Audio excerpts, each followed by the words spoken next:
ఈ మార్చి మాసానికి సంబంధించినటువంటి విధంగా దేవుడు ఇచ్చినటువంటి వాగ్దానం ఈ 2025వ సంవత్సరంలో గడిచిన 2 మాసాలు ఆయన కృపలో మనల్ని దాచి 3వ నెలలో మొదటి దినం ఆయన సన్నిధిలో నిలిచి భాగ్యాన్ని మనకి ఇచ్చిన ఆ మహోన్నతుడైన దేవాతి దేవుని ఉన్నత నామానికి స్తుతి కలుగును గాక. జకర్యా గ్రంథము 8వ అధ్యాయము 15వ వచనాన్ని చదువుకుందాం. జకర్యా గ్రంథము 8వ అధ్యాయము 15వ వచనం పరిశుద్ధ గ్రంథంలో 780వ పేజీ. ఇప్పుడు చదవండి. ఈ కాలమున యెరూషలేమునకును యూదా వారికి మేలు చేయ నిర్దేశించుచున్నాను గనుక భయపడకుడి. చాలు. నా వెనకాల అందరి మాట చెప్తారా?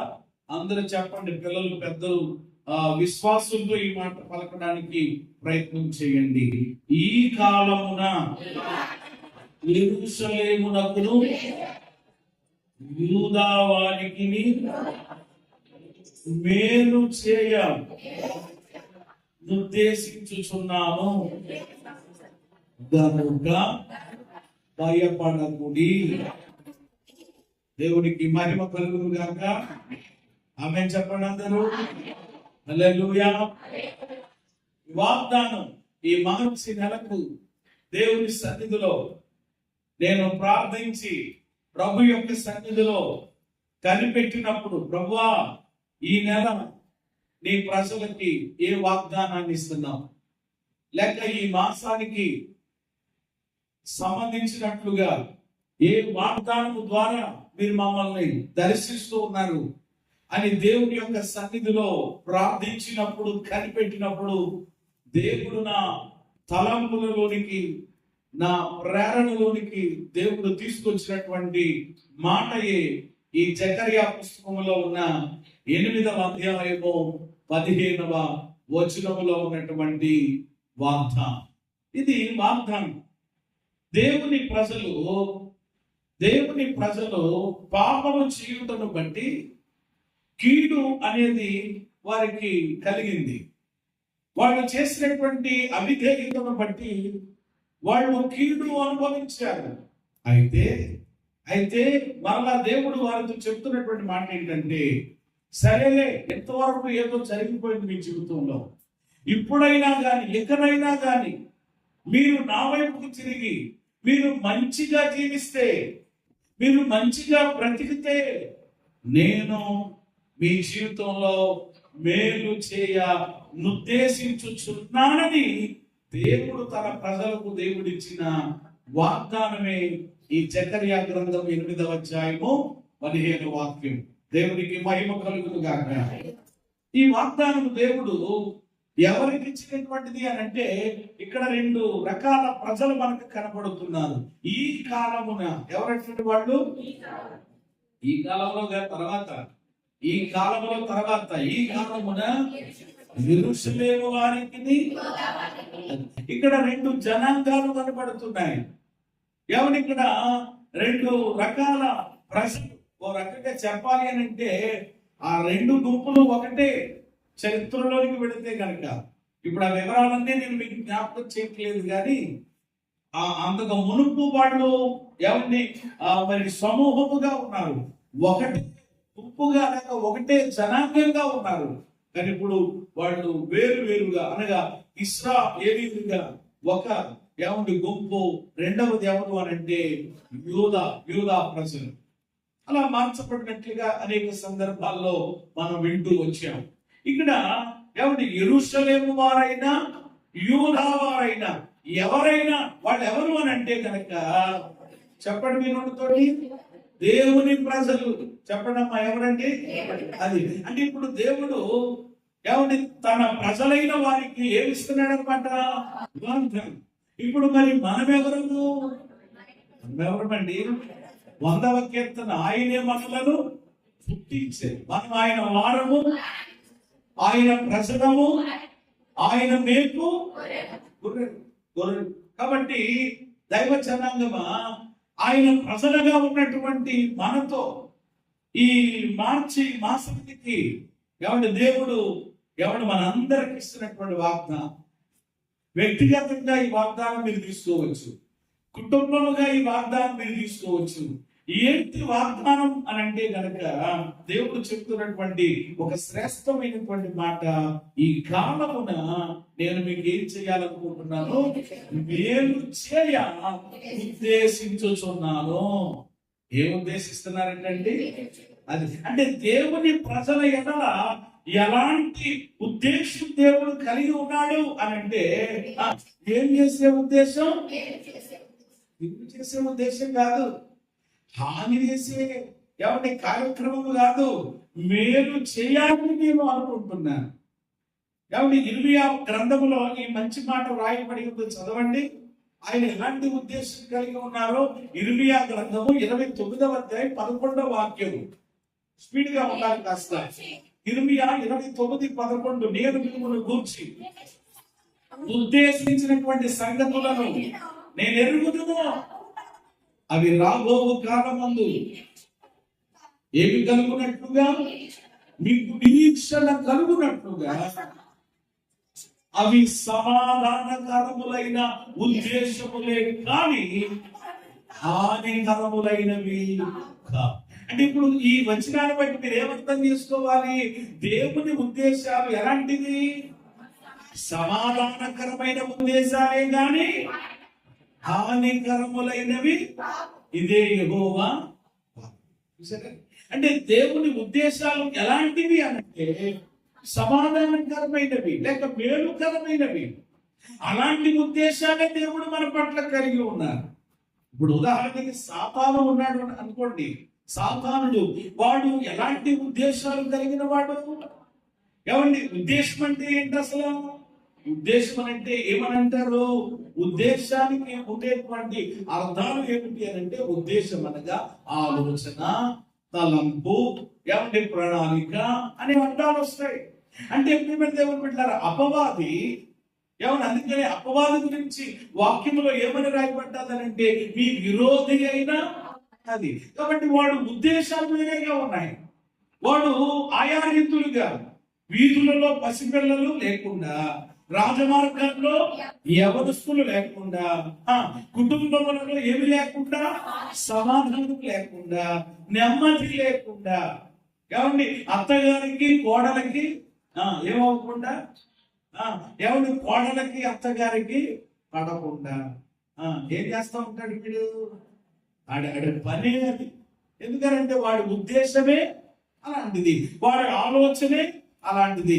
కానీ దేవుడు బిడ్డలారని అంటాను, ఏమంటే దేవుడు మాత్రం మన ఎడల కలిగి ఉన్న ఉద్దేశం ఏమిటి అనంటే, దేవుని ప్రజల ఎడల ఎలాంటి ఉద్దేశం దేవుడు కలిగి ఉన్నాడు అనంటే, మేలు చేయాలి అనే ఉద్దేశం. దగ్గరగా స్తోత్రం చెప్పండి మరి. హల్లెలూయా. ప్రభువుని స్తుతించమని నేను మిమ్మల్ని అడగగలుగుతానమాట కొన్ని సందర్భాల్లో. ఎందుకంటే ఆ దేవుని ఔన్నత్యం, దేవుని గొప్పతనం అవును కదా అని అనిపిస్తే వెంటనే ప్రభువుని స్తుతించవచ్చు. మరలా నేను అడిగి మరలా చెప్పించాల్సినటువంటి పని అవసరం లేదన్నమాట. అంటే మీకు అనిపిస్తే, మాకు ఏం అనిపించలేదని అంటే కాపుగా కూర్చోండి, ఇబ్బంది ఏమీ లేదు. కానీ ఆ మాట ఏమంటే మిమ్మల్ని తాకినప్పుడు, అవును అని అనిపించినప్పుడు ప్రభువుని స్తుతించండి. ఏమంటే దేవునికి స్తోత్రము గానము చేయటం ఏంటంట మంచిదే కాబట్టి. హల్లెలూయా, హల్లెలూయా, హల్లెలూయా. సరే, ఇప్పుడు నేను త్వరగా కొన్ని విషయాలు జ్ఞాపకం చేస్తాను. ఏమంటే దేవుని ప్రజల ఎడల దేవుడు ఎలాంటి ఉద్దేశం కలిగి ఉన్నాడంటే, మేలు చేయాలనే ఉద్దేశం. అసలు మనం ఆరాధించేటువంటి దేవుడు ఎలాంటి వాడు అనంటే, ఇక్కడ 3 విషయాలు నేను త్వరగా జ్ఞాపకం చేస్తాను. మొదటిది, మనం ఆరాధించేటువంటి దేవుడు ఏమంటే మేలు చేయాలి అనే ఉద్దేశం కలిగి ఉన్నాడు. ఫస్ట్ ఆఫ్ ఆల్, మొట్టమొదటిగా ఈ వాగ్దానాన్ని బట్టి చెప్తున్నాను. మొదటి మాట ఏంటంటే, మనం ఆరాధించే దేవుడు మేలు చేయాలనే ఉద్దేశం కలిగి ఉన్నాడు.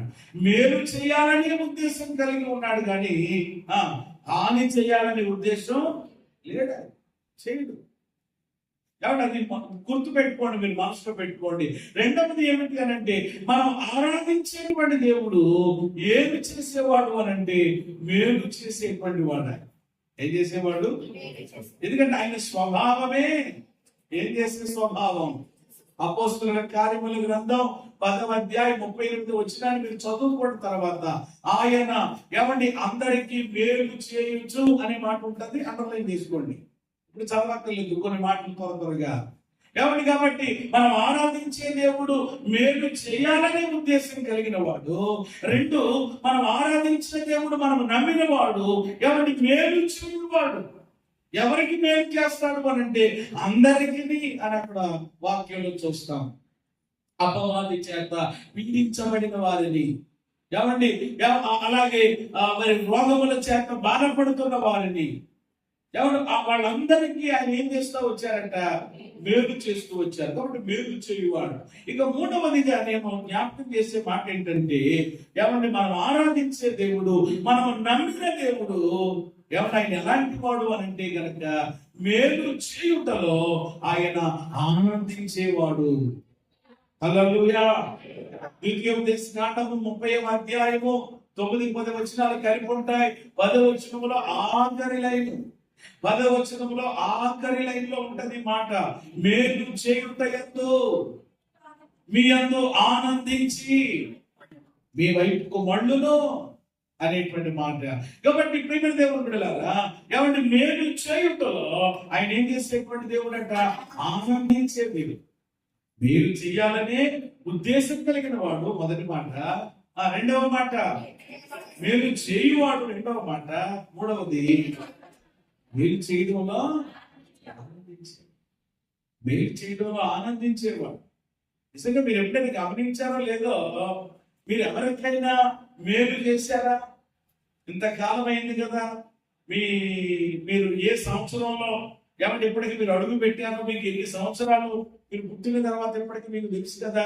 ఏమంటే ఇన్ని సంవత్సరాలు మీ యొక్క జీవిత కాలంలో ఏమండి ఏనాడైనా ఏమండి ఎవరికైనా వారు ఏమండి మందిరానికి సంబంధించిన వాళ్ళైనా లేక మీ బంధువులకి ఎవరైనా ఏమండి నాకు అవసరం లేదు కానీ ఏమండి ఎప్పటికీ దేవుని కృపను బట్టి నేను ఏమండి ఇతరులకు ఏమండి మరి నా సంఘములో ఉన్నటువంటి వారికి, సహవాసములో ఉన్నటువంటి వారికి, లేకపోతే ఎవరు నాకు ఎదురైనటువంటి వారికి, ఎవరైతే మేలు పొందాలని వచ్చారో వారికి దేవుని కృపను బట్టి మేలు చేయడానికి ప్రభు నాకు సహాయం చేశాడండి, నేను మేలు చేశాను అన్నవాడు ఇక్కడ ఎవరైనా ఉంటే ఒకసారి ప్రభువుని స్తుతిస్తారా? మీరు చాలా తక్కువ మంది స్తుతిస్తున్నారండి.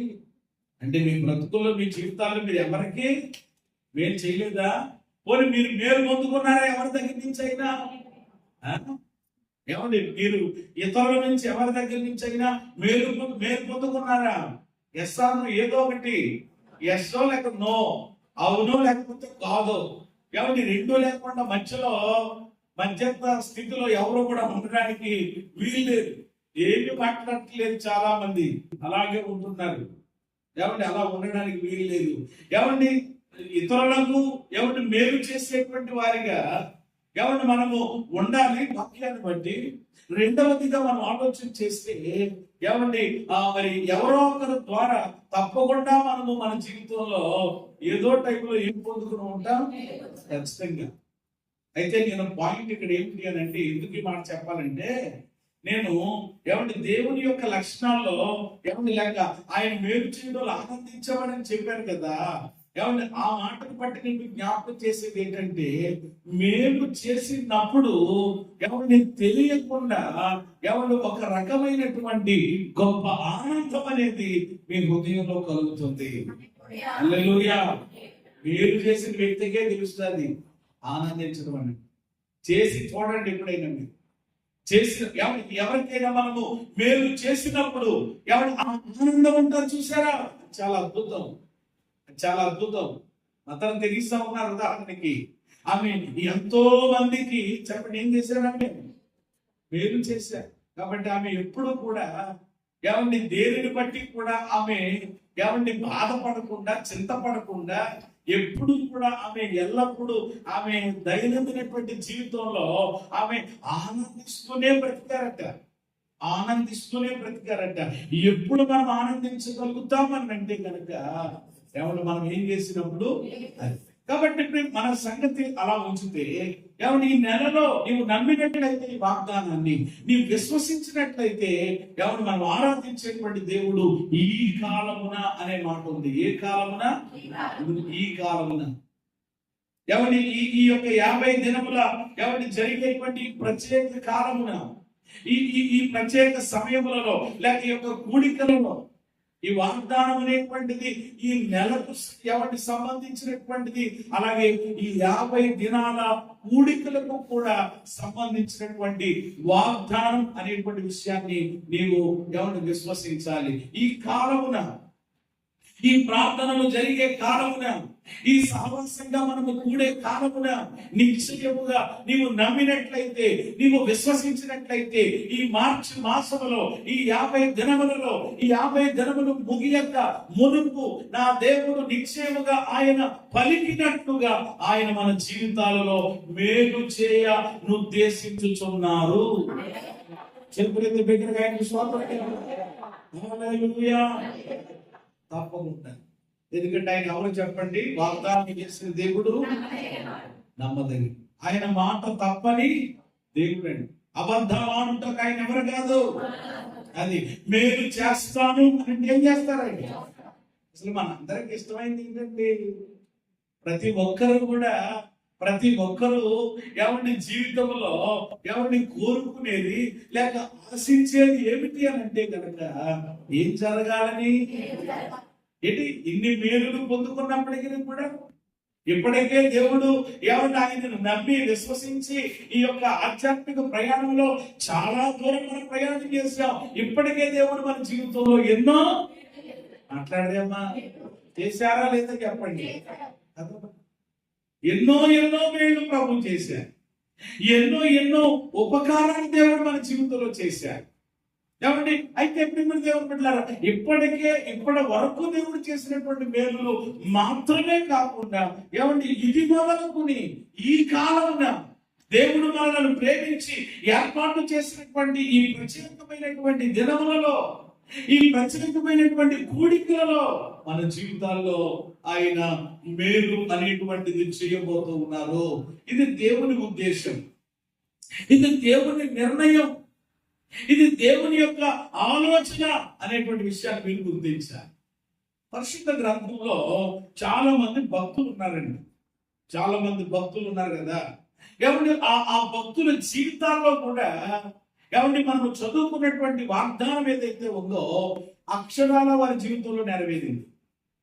దేవుడు అనేక మంది జీవితాల్లో, అనేక మంది భక్తుల జీవితాల్లో ఎవరిని మేలు చేయాలి అని ఆయన ఉద్దేశించినప్పుడు ఏమండి ఇదిగో ఈ వ్యక్తి పట్ల నేను మేలు చేయాలి, ఈ వ్యక్తి పట్ల ఏమండి నేను ఒక కార్యాన్ని జరిగించాలి ఆయన ఎప్పుడైతే దేవుడు అనుకున్నారో అది అనుకున్న విధంగా వారి జీవితాల్లో ఆ కార్యాన్ని ప్రభు చేస్తూ వచ్చారు. కొంతమంది గురించి నేను సుదీర్ఘంగా నీ యొక్క ధ్యానాన్ని నేను చేయను కానీ కొన్ని విషయాలు జ్ఞాపకం చేసి ముగిస్తాను. మరలా మనం తెల్లవారితే ఆదివారం దైవ సన్నిధిలోకి రావాలి కనుక ఏమంటే 2వ భాగాన్ని రేపటి ఉదయకాలం నేను ధ్యానం చేస్తాను. అయితే భక్తుల జీవితాల్లో దేవుడు మేలుకు ఎలా ఉద్దేశించారు అంటే కొంతమంది జీవితాలని మనం చూసినప్పుడు లేక కొంతమంది యొక్క సాక్ష్యాలు విన్నప్పుడు చెప్పండి ఆటోమేటిక్ గా మనలో ఏం కలుగుతుంది అన్నమాట? విశ్వాసం కలుగుతుంది కదా. విశ్వాసం మరింతగా బలపరచబడుతుంది కదా. కొంతమందిని జ్ఞాపకం చేస్తాను. వాళ్ళు ఎవరో ఏమండి మరి కొత్త వారేమీ కాదు, మనకు తెలిసినటువంటి వారే. వాళ్ళని గురించి చెప్తున్నప్పుడు ఈయన అని మీకు అనిపిస్తుంది అనమాట. అంటే దేవుని ఉద్దేశాలు మేలు కొరకు ఎలా ఉంటాయి, ఎవరి ఎలాగున్నా దేవుడు వాళ్ళ జీవితాల్లో మేలు చేయాలని ఉద్దేశించారో వాళ్ళ బ్రతుకుల్ని వాళ్ళ జీవితాల్లో ఒకసారి చూద్దాం రండి. నేను బైబిల్లో ప్రారంభం నుండి నేను వస్తాను. కాబట్టి ప్రారంభం నుండి కనుక మనం చూస్తే మొదటి వ్యక్తి మనకు ఎక్కడ కనబడతారు అని అంటే ఆదికాండము 50వ అధ్యాయం 20వ వాక్యం. ఆదికాండము 50వ అధ్యాయము 20వ వాక్యం. మీరు నాకు కీడు చేయనుద్దేశించింది గాని నేటి దినమున జరుగుతున్నట్లు అనగా బహు ప్రజలను బ్రతికించినట్లు అది మేలుకే దేవుడు ఉద్దేశించెను. దేవునికి మహిమ కలుగును గాక. ఎలా ఉద్దేశించాను అమ్మా చెప్పాలి మీరు, ఎలా ఉద్దేశించాను? కానీ అన్నయ్యలట ఏం చెయ్యాలని ఉద్దేశించారట అంటే, ఇప్పుడు జోసెఫ్ ఎవరితో మాట్లాడుతున్న మాట ఇది? అన్నయ్యలతో. రే అన్నయ్యలారా, మీరు నాకు ఏం చేయాలనుకున్నారు? కీడు చేయాలనుకున్నారు, నాకు చావు చూడాలనుకున్నారు, నేను లేకుండా ఉండాలని మీరు అనుకున్నారు. కానీ ఒక విషయం ఏంటంటే, మీరు నాకు కీడు చేయాలని ఉద్దేశించారు కానీ బహు ప్రజలు బ్రతుకున్నట్లుగా. ఎవరు బ్రతుకున్నట్లుగా? కేవలం నేను మాత్రమే కాదు, కేవలం ఎందుకు మీరు మాత్రమే కాదు, అటు ఏమండి ఇశ్రాయేలీయులు అనగా ఏమండి గోషేనులో లేక కనానులో ఉన్నటువంటి ప్రజలు, ఇక్కడ ఐగుప్తులో ఉన్న ప్రజలు, అనేక మంది ప్రజలు ఏమయ్యేటట్లుగా, బ్రతికేటట్లుగా ఇది దేవుడు ఎలా ఉద్దేశించారనమాట. యోసేపు చరిత్ర మళ్ళా చెప్పగలదు కదా మీకు. యోసేపు చరిత్ర సండే స్కూల్ పిల్లలకి కూడా బాగా తెలుసు కదా. కాబట్టి నేను చాలా త్వరగా జ్ఞాపకం చేస్తాను యోసేపు యొక్క జీవితం. అసలు యోసేపు యొక్క జీవితము ఎక్కడి నుండి ఎక్కడికి వెళ్ళింది? అసలు యోసేపు యొక్క జీవితం ప్రేమని దేవుని బిడ్డలారా ఎలాగ ప్రారంభించబడింది అని అంటే కనుక, నిజంగా అతడు ఎంత దయనీయమైన పరిస్థితికి వెళ్ళాడు అని అంటే, సంతలో ఒక పశువులాగా అమ్మబడ్డాడు అతడు. యోసేపు ఏం చేయబడ్డాడంటే అమ్మబడ్డాడు అనమాట. ఆ అమ్మబడడానికి పూర్వం అతడు ఏం చేయబడ్డాడు అని అంటే కనుక గుంటలో పడద్రోయబడ్డాడు. అంటే యోసేపు యొక్క మజిలీలు భలే ఉంటాయి. యోసేపు మొట్టమొదటిగా ఎందులో పడద్రోయబడిన వాడు?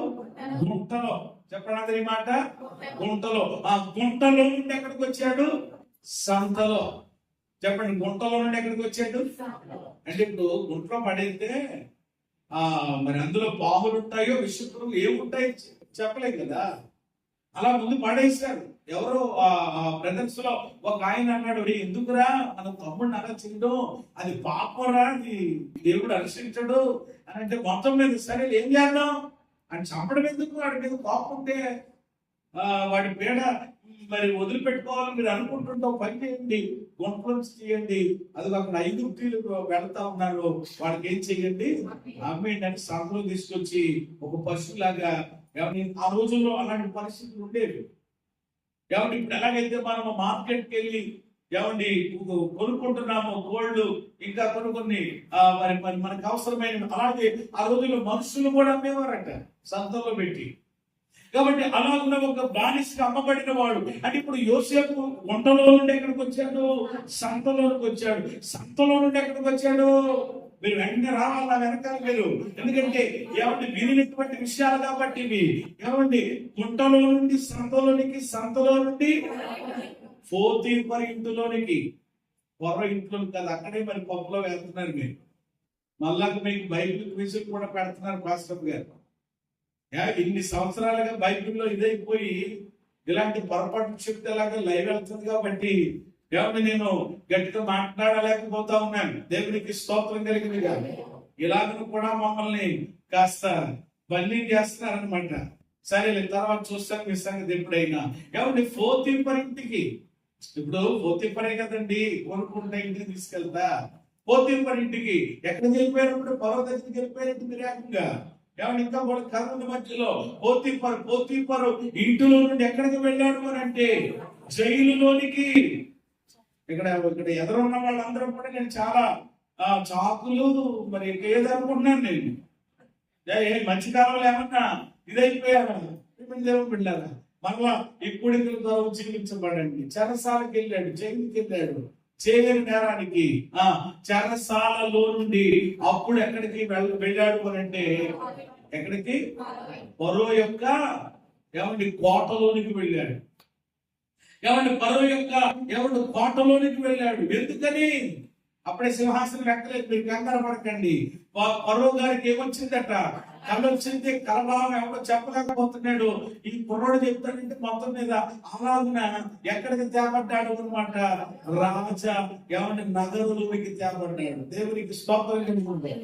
అప్పుడు తర్వాత ఈ కథ అంతా చెప్పిన తర్వాత ఇదంతా చేయడానికి కరెక్ట్ గా సరిపోయి రైట్ పర్సన్ ఎవరైనా ఉన్నామంటే అది నువ్వేరా బాబు అని చెప్పి, ఇదంతా నేను చేయలేదని చెప్పి అప్పుడు రాజుగారు ఏం చేశారంటే ఒక బంగారపు బొంగారమును తెచ్చి ఆయనకి ఎవరు తొడిగించి ఎవరు ఆయన రథం మీద ఎక్కించి చాలా అద్భుతంగా ఎవరు ఒకేసారి ఆయన యొక్క స్టార్ ఏమైపోయింది చెప్పండి. ఒకేసారి యోసేపు యొక్క దిశ దశ కూడా ఏమైపోయింది. ఇప్పుడు ఎక్కడికి వెళ్ళిపోయాడు అని అంటే ఎవరు ఫరో యొక్క సింహాసనం, ప్రధానమంత్రిగా, ప్రైమ్ మినిస్టర్ గా. ఏమండి ప్రియమైన దేవుని బిడ్డలారా, జస్ట్ ఆ ఫరో పేరుకే ఫరో అంట. ఏమండి ఈ యొక్క యోసేపు గారి యొక్క సెలవు లేకుండా ఎవడు కాడు గాని చెయ్యి గాని ఆడించడానికి వీల్లేనంతగా దేవుడు యోసేపును హెచ్చించాడు. దేవునికి మహిమ కలుగును. ఇది దేని కొరకు అంటారు? ఇది మేలుకే దేవుడు ఉద్దేశించాడు. దేనికి చెప్పండి. ఇప్పుడు ఎక్కడి నుంచి ఎక్కడికి? గుంటలో నుండి సంతలోనికి, సంతలో నుండి పోతీపరింటిలోనికి, పోతీపరింటిలో నుండి చెరసాలలో నుండి రాజనగరికి, రాజనగరి నుండి సింహాసనం. ఎంత అద్భుతం అండి. ఈ యొక్క ఇదంతా దేవుని ఎవరి తలంపు. ఇది దేవుని యొక్క ఎవరు ఒక వ్యక్తిని దేవుడు ఆశీర్వదించే క్రమం. ఇది దేవునికి స్తోత్రం కలిగింది. అందుకే ఒక రాత్రిలో రాత్రి ఎవరు యోసేపు ఏమవ్వలేదు, ప్రధానమంత్రి కాలేదు. చెప్పండి అందరూ, ఒక రాత్రిలో రాత్రి ఏం కాలేదు. అలాగే ఈ రోజు నాడు ప్రియమైన దేవుని బిడ్డలారా, నువ్వైనా నీ బిడ్డలైనా ఎవరైనా ఒక రాత్రిలో జరిగేది కాదు ఇది. దేవుడు కూడా ఏమంటే మనుషులను అభివృద్ధి పరిచేటువంటి రీతి, దేవుడు మనుషులను ఆశీర్వదించేటువంటి విధానం ఎలా ఉంటుంది అని అంటే క్రమముగా. చెప్పండి అందరూ. ఒకేసారి అనేది చాలా ప్రమాదం అండి. ఒక్కొక్కరు చూడండి ఒకేసారి ఏమవుతారు అనమాట, తారా శుభలాగా ఏమవుతారు చెప్పండి, పైకి వెళ్ళిపోతారు.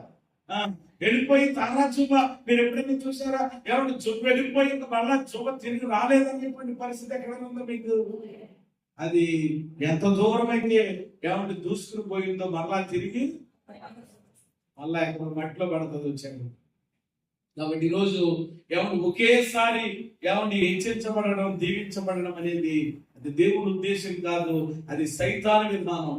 సైతాను గడు. అందుకని చూడండి, ఒక్కొక్కళ్ళు ఒక్క వెలుగు ఏమయ్యారట ఒకేసారి మరలా చిచ్చుబుడ్డ అంటారు చూడండి. అలాగే బర్త్డేలు పెడతా ఉంటారు. ఎవరిని ఒకేసారి అంటది అనమాట. అలా ఏమైంది ఒకసారి కానీ అలా వెలుగుతా ఉన్నారంటే చాలా ఆశ్చర్యంగా అలా ఉండదు. కాబట్టి ఆ క్రమం కాదు. కాబట్టి నేను మొదటి విషయం జ్ఞాపకం చేస్తున్నాను. అదేంటి అంటే యోసేపు జీవితంలో ఎవరిని దేవుడు మేలుకే ఏం చేశాడనమాట, తీసేసి. కాబట్టి ఈరోజు సమస్య వచ్చిందని, ఈ రోజు ఇబ్బంది కలిగిందని, ఈ రోజు శోధన కలిగిందని, ఈ రోజు అవమానం కలిగిందని, ఏంటి బ్రతుకు ఎలాగైపోయింది, ఏంటి పరిస్థితి ఎలాగైపోయిందని కృంగిపోవడం కాదు. ఈ శ్రమ వెనుక, ఈ బాధ వెనుక, ఈ ఇబ్బంది వెనుక చెప్పండి దేవుడు ఏమి దాచి ఉంచాడనమాట. దావీదు కూడా అది అన్నాడు, నేను శ్రమ నుండి ఉండుతా. ఎవరు నేను ఒక ఇంటికి ప్రార్థన చేయడానికి వెళ్ళినప్పుడు ఆ సహోదరి చెప్తున్నారు, పాస్టర్ గారు నిజంగా నా జీవితంలో ఈ ఇబ్బంది కలగడం నాకు మంచిగానండి బాబు. ఇది నిజంగా నేను అప్పుడైతే ఏంటి ఎలా జరిగింది ఏంటి అని నేను చాలా బాధపడ్డాను. కానీ ఆ తర్వాత తెలిసిందండి, నాకు ఈ ఇబ్బంది వచ్చిన తర్వాతే, ఈ శోధన వచ్చిన తర్వాతే, ఈ దెబ్బ తగిలిన తర్వాతే నేను క్రమక్రమంగా దేవుడికి దగ్గర అయ్యానండి. అంతకు ముందు ప్రార్థన లేదు, ఏమి లేదండి. కొంతమంది జీవితాలు అంతేనమాట. ఎవరు దేవుడి మాట వినకుండా, ప్రార్థన సహవాసం ఏది లేకుండా ఎవరు మనం అలా వెళ్ళిపోతున్నాం అనుకోండి, ఒక్కోసారి దేవుడు ఏం చేస్తాడనమాట, వచ్చిన ముట్టిగా వేస్తాడనమాట. వచ్చినది ఏదో ఒకటి, వచ్చినది ఏదో మొత్తం మీద అలాగా ఒక ఏమంటే గాలివాన, ఒక చిన్న తుఫాన్ ఏదో మొత్తం మీద ఆయనే. ఎందుకంటే ఆయన ఆజ్ఞ ఇవ్వకుండా, ఆయన సెలవు ఇవ్వకుండా ఏది రాదు. అది కూడా దేని కొరకు? నేను సెట్ చేసి చెప్పండి ఆయనతో అంటుగట్టడానికి. దేవునికి స్తోత్రం చెప్పండి. కాబట్టి ఇది అర్థం కావట్లేదు చాలా మందికి. ఇది అర్థం కావాలా? ఏమంటే యోసేపు ఇన్నొచ్చినా ఎక్కడ దేవుణ్ణి అతడు ప్రేమ దేవుడు పెట్టారా తోలనట్టుగా కానీ ఎక్కడ ఇదేంటి ప్రభు అన్నట్లుగా మనం కనబడదు. ఎందుకంటే అది మేలుకే దేవుడు ఏం చేశాడు. ఇది యోసేపు జీవితం. నెక్స్ట్ ఇక నేను రెఫరెన్స్ లక్కలేదు, చెప్పుకుంటూ వెళ్తాను. నెక్స్ట్ మనకి కనబడే వ్యక్తి ఎవరు అంటే కనుక మోజెస్. జోసెఫ్ అయిపోయారు. రెండవది ఎవరు అంటే మోషే జీవితం కూడా చాలా అద్భుతమైన నిజంగా. మోషే ఎన్ని సంవత్సరాలు బ్రతికాడు చెప్పండి అమ్మా. మోషే ఎన్ని సంవత్సరాలు బ్రతికాడు? 120 సంవత్సరాలు. 120ని ఎన్ని భాగాలుగా చేయాలి? 3 భాగాలు. 3 భాగాలు అంటే ఎన్ని 40 వస్తాయి అనమాట. అంటే మోసెస్ జీవితం అలాంటిది. నిజంగా మోసే పుట్టినప్పుడట చాలా అందంగా ఉన్నాడట, చాలా సుందరంగా ఉన్నాడట. ఎవరి బిడ్డ అందంగా ఉంటే ఎంత తల్లిదండ్రులకు ఆనందం అండి. అయ్యో ఎంత అందమైన బిడ్డ పుట్టాడు, మరి బిడ్డ పుట్టాడని ఆనందంతో బిడ్డను చక్కగా ఎత్తుకుని ముద్దులాడడానికి కూడా ఏమీ లేదు. అవకాశం ఉందా? ఎందుకంటే అక్కడ వధ జరుగుతుంది. ఏం చేస్తారు? అందమైన బిడ్డను ఏం చేశారు? ఒక జమ్ము పెట్టెలో పెట్టి నైలు నదిలో మొసలు తిరిగే నదిలో వదిలేయడం జరిగింది. ప్రేమ దేవుడు ఇదంతా మోసెస్ చరిత్ర. నిర్గమకాండం చదువుతుంటే మనకు అర్థమవుతుంది. ఆల్రెడీ చదువుకుంటూ వచ్చిన పాఠాలను మిమ్మల్ని అడుగుతున్నాను. అంటే మీరు ఎంత అద్భుతంగా దేవుని వాక్యము గడిచినటువంటి దినములలో చదివేశారో ఇప్పుడు నాకు అర్థమైంది. నిజంగా నేను చాలా మరి ఏమంటారు దాన్ని రావట్లేదు నాకు. దేవునికి స్తోత్రం కలిగిన గాక. ఆమె చెప్పండి దగ్గర అందరూ. మోషే జీవితం 120 సంవత్సరాలు కదా. 3-4గా మనం విడదీసుకుంటే మొదటి 40 సంవత్సరాలు ఎక్కడున్నాడు మోషే? మొదటి 40 సంవత్సరాలు మోసే ఎక్కడున్నాడు అంటే అంతఃపురములో ఉన్నాడు. ఎక్కడున్నాడు చెప్పండి? ప్యాలెస్ లో ఉన్నాడు. మరొకగా చెప్పాలంటే రాజా భోగం అనుభవించాడు. నిజంగా చెప్పాలంటే రాజా ఆయన చిటికేస్తే చాలన్నమాట. అంత అద్భుతంగా బ్రతికాడు. అంటే చిన్నప్పుడు కొన్ని ఇబ్బందులు పడ్డప్పటికీ కూడా అతను ఎదిగినటువంటి తరువాత అతని యొక్క పరిస్థితిని మనం చూస్తాం. మొదటి 40 అంతఃపురములో ఉన్నాడు.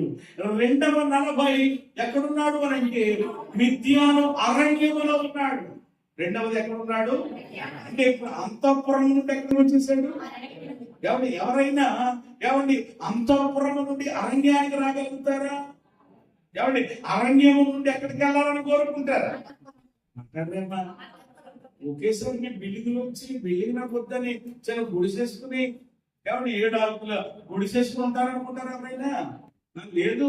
ఆ స్టేర్ మీద ఏం వేసేయాలి? ఇంకో స్టేర్ వేసేయాలి అనుకుంటారు కదా. ఆలోచించే ఒకేసారి చూడండి ఆయన పరిస్థితి ఏమైపోయిందో. మరి యోసేపు జీవితంలోనేమో ఒక్కొక్క స్టెప్ దేని స్థితిలో నుండి ఒక ఉన్నతమైన స్థితికి వెళ్ళడం చూస్తాం. ఇప్పుడు మోసెస్ ఏమో ప్రారంభంలోనే ఎక్కడికి వెళ్ళిపోయాడు అనమాట. భవనంలో రాజకోటలో చాలా అద్భుతంగా. కానీ అక్కడి నుంచి ఎక్కడికి వచ్చేసాడు అనమాట? అరణ్యంలో ఏం చేస్తున్నాడు? గొర్రెలు కాస్తున్నాడు. తినడానికి ఏమి లేదు, త్రాగడానికి ఏమి లేదు. ఎందుకంటే అది అరణ్యం, ఎడారి. చూడండి, చూసారా? కొన్నిసార్లు పరిస్థితులు అలా ఉంటాయన్నమాట. ఈ రెండు అయినా మనం గమనించాలా. దేని కొరకు రావట్లేదు? కొంతప్పుడు నోట మేలు కొరకే. స్తోత్రం చెప్పండి. అంతా నా మేలుకే, అంతా చింతమునకు తన చింతమునకు అందుకే ఆరాధన స్తుతించుట, ఆరాధన స్తుతించుట, స్తుతించుట. దేవునికి మహిమ కలుగును గాక. మన బ్రతుకుల్లో పరిస్థితులు ఎలా ఉన్నా స్థాయి కొన్నిసార్లు మనము ఏమంటే దిగిపోతున్నా అనిపిస్తున్నా, ఏమండి అది కూడా దేని కొరకు? ఆ, అది గమనించాలా. అంతఃపురము నుండి అరణ్యంలోనికి వెళ్ళాడు.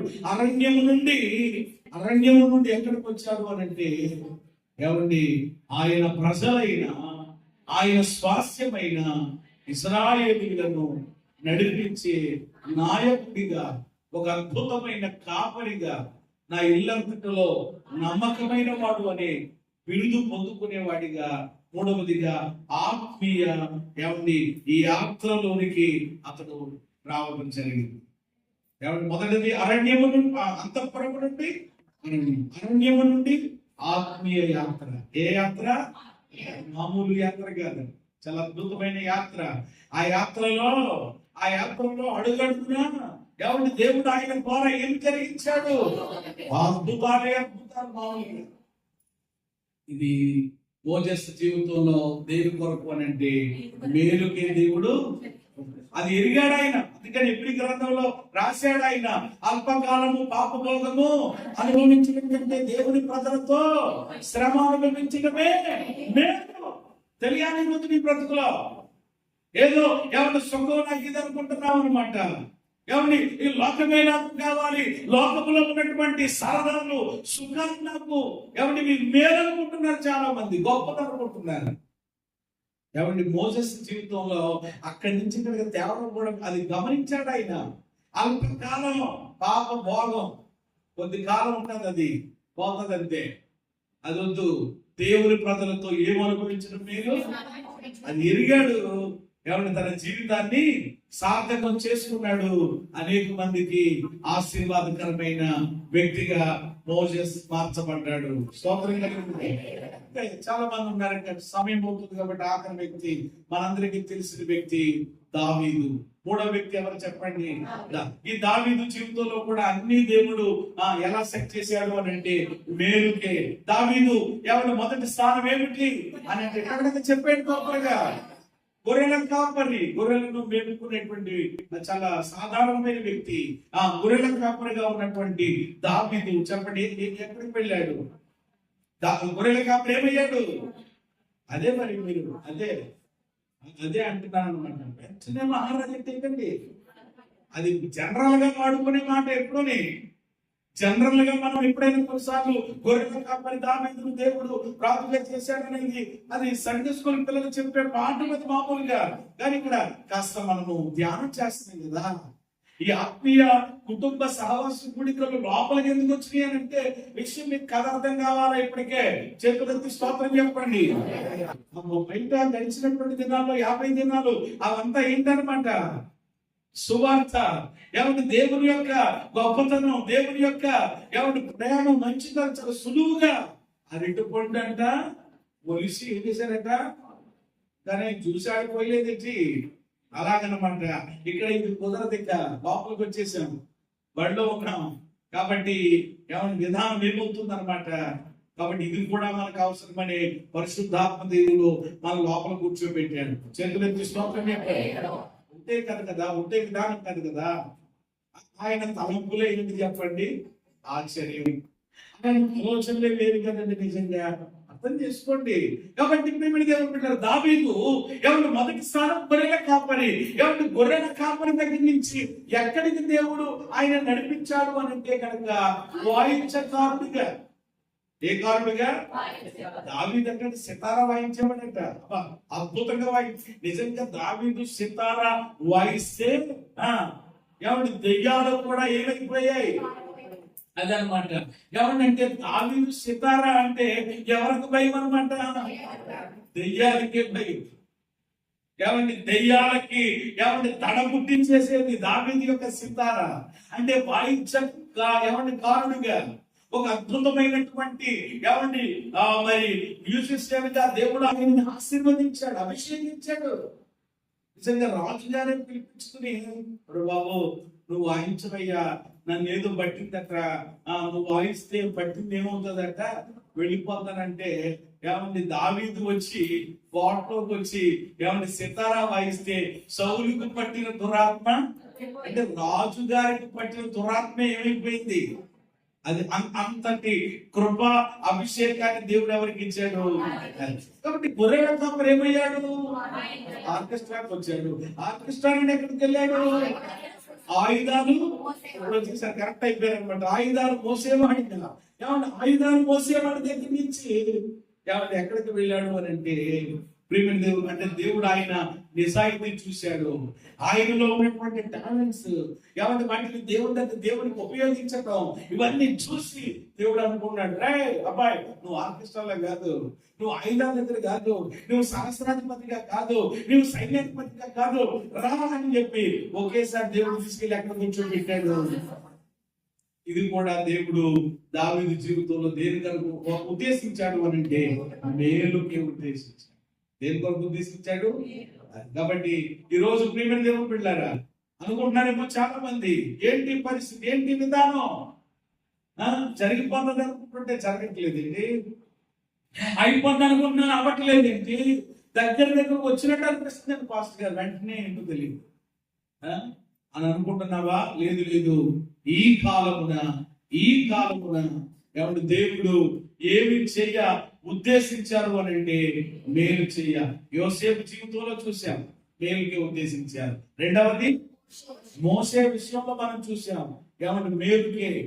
ఆయన ఒక మేలు కొరకే కాదు, యోసేపు జీవితమైన, మోసే జీవితమైన, ఏమంటే దావీదు జీవితమైన కేవలం వాళ్ళ స్వప్రయోజనం కొరకు మాత్రమే కాకుండా, వాళ్ళ ఒక్కరి మేలు కొరకే కాకుండా అనేకుల మేలు కొరకు దేవుడు ఏమంటే వాళ్ళ ఎడల ఉద్దేశాలు కలిగి ఉన్నారు. మనం ఆశీర్వదించబడడం గొప్పతనమా? ఏమండి మనం ఆశీర్వదించబడి ఇతరులకు ఆశీర్వాదకరంగా ఉండడం గొప్పతనమా? రెండవది మంచిది.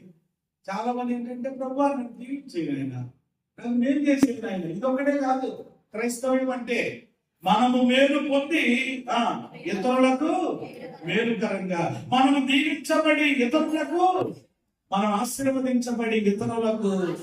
అదే నిజమైన క్రైస్తవ జీవితం అంటే.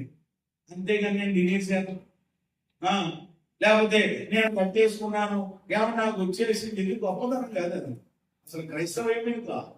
కాబట్టి ప్రియమైన దేవుడు బిడ్డలారా, వీళ్ళందరినీ దేవుడు అనేకుల దీవెన కొరకు, మేలు కొరకు వాడుకున్నారు. మనల్ని కూడా అలాగా ప్రభు చేయబోతున్నారు. మరలా వాగ్దానం చదవండి. ఈ కాలమున యూదా వారికి, యెరూషలేము వారికి మేలు చేయ ఉద్దేశించుచున్న. ఎంతమంది జీవితాల్లో మేలు ఉద్దేశించిన దేవుడు నీ పట్ల ఎందుకని మేలుగా ఉద్దేశించట్లేదు? ఉద్దేశిస్తున్నాడు. ఎవరిని మేలు కొరకై, ఎవరిని సమస్తము మన జీవితాలలో సమకూడి ఎవరిని జరిగించబోతున్నాడు. కాబట్టి ఆయన మనకి చివరిలో చెప్పే మాట ఏంటంటే గనుక భయపడకండి. ఆమె చెప్పండి అందరూ. ముగిస్తున్నాను. కనుక మీరు ఏం పడకండి. ఇప్పుడు దాకా భయపడుతున్నారేమో, మీరు భయపడుతున్నారేమో. ఏంటి, దేవుడు ఏదో చేస్తాడని అనుకుంటున్నాను, దేవుడు ఏదో నా స్థితి మారుస్తాడు అనుకుంటున్నాను, దేవుడు ఏదో నా పరిస్థితులు మారుస్తాడని, అయినప్పటికీ ఏంటి నా జీవితంలో అని ఒకవేళ అతిరిగి చెందుతున్నావా? అవిశ్వాసంతో ఉన్నావా? అవిధేయత చూపిస్తున్నావా? ఏమండి దేవునికి సహవాసానికి దూరంగా ఉంటున్నావా? ఈ రాత్రి ప్రభు నీతోనే మాట్లాడుతున్నారు. ఈ నెలలో దేవుడు మనకిస్తున్న ఒక శ్రేష్టమైన వాగ్దానం. ఈ వాగ్దానము ఈ నెలకు, ఈ 50 దినాలకు సరిపోయేటట్టుగా దేవుడు ఇస్తా ఉన్నారు. ఏమండి మేలు చేయ ఉద్దేశించుచున్నాను. ఆయన మేలు చేయాలని ఏం కలిగి ఉన్నారంట? నేనంతా ఆల్రెడీ దేవుడు ఫిక్స్ అయిపోయాడండి. ఆల్రెడీ దేవుడు ఫిక్స్ అయిపోతే ఎవరైనా చెప్పండి మార్చగలరా? Yes or no? ఆపగలరా? ఎవరు ఫిక్స్ అయితే ఆపేయచ్చు. ఎవరు మనం కొన్నిసార్లు అనుకున్నామండి, అలా ఆగిపోతుంది అనుకోలేదండి, ఆగిపోయింది. కానీ దేవుడు వాక్యం అలా చెప్పట్లేదు. నేను కార్యము చేయగా దానిని త్రిప్పగలిగిన వాడు లేడు, ఆపగలిగిన వాడు ఎవడు లేడు. ఆయన మీరు చేయాలని ఆల్రెడీ మన ఎడలు ఏం కలిగి ఉన్నాడు. అందుకని మనం ఏం చేయకూడదట? భయపడుతున్నారేమో, భయపడకండి. ఎవరో ఒక రకంగా చెప్పాలంటే భయపడము కూడా దేవుని వాక్యాన్ని బట్టి చూస్తే ఏమన్నా భయపడడం అని అంటే రెండు రకాల భయాలు ఉంటాయి. మరలా అందులోకి పెడితే చాలా విషయాలు వస్తాయి. అంటే ప్రియమైన దేవుని బిడ్డలారా, భయపడడం అని అంటే కనుక ప్రియమైన దేవుని బిడ్డలారా, పిరికితనం కలిగి ఉండడం. బైబిల్ చెప్తుంది ప్రకటన గ్రంథం ప్రకారం పిరికి వారు ఎక్కడికి వెళ్తారట? నరకానికి పోతారంట. పిరికి వారు ఎక్కడికి పోతారండి? అగ్నిగుండానికి, పరలోకం వెళ్తారంట. దేవుడు మనకు పిరికితనం కలిగిన ఆత్మను, మరి ఆత్మనిచ్చాడు. నేను చెయ్యాలనుకుంటున్నాను, ఏం పడకండి అంతే. అప్పుడు ఎలా ఉండాలన్నమాట? ఇప్పుడు మనం ఓకే నాయన, సరే నాయన అని వాగ్దానాన్ని విశ్వాసంతో ఏం చేయాలి? స్వతంత్రించుకోవాలి. భయపడకుండా ధైర్యంగా ఉందాం. ఈ మేలు నిశ్చయముగా ఏ మేలైతే దేవుడు చేయాలనుకుంటున్నాడో, ఏ ఉద్దేశం అయితే దేవుడు కలిగి ఉన్నాడో, దాన్ని తప్పకుండా ఆయన నెరవేరుస్తాడు. ఆ వాగ్దానం మన జీవితాల్లో సంపూర్ణం కావాలంటే మనం ఏం చేయాలో ఆ విషయాలు ఉదయకాలం మనం ధ్యానం చేద్దాం. ఈ వాగ్దాన సందేశం మనందరి వినికిడిలో పరిశుద్ధాత్మ దేవుడు నీరు కట్టి ఫలభరితంగా చేయును గాక.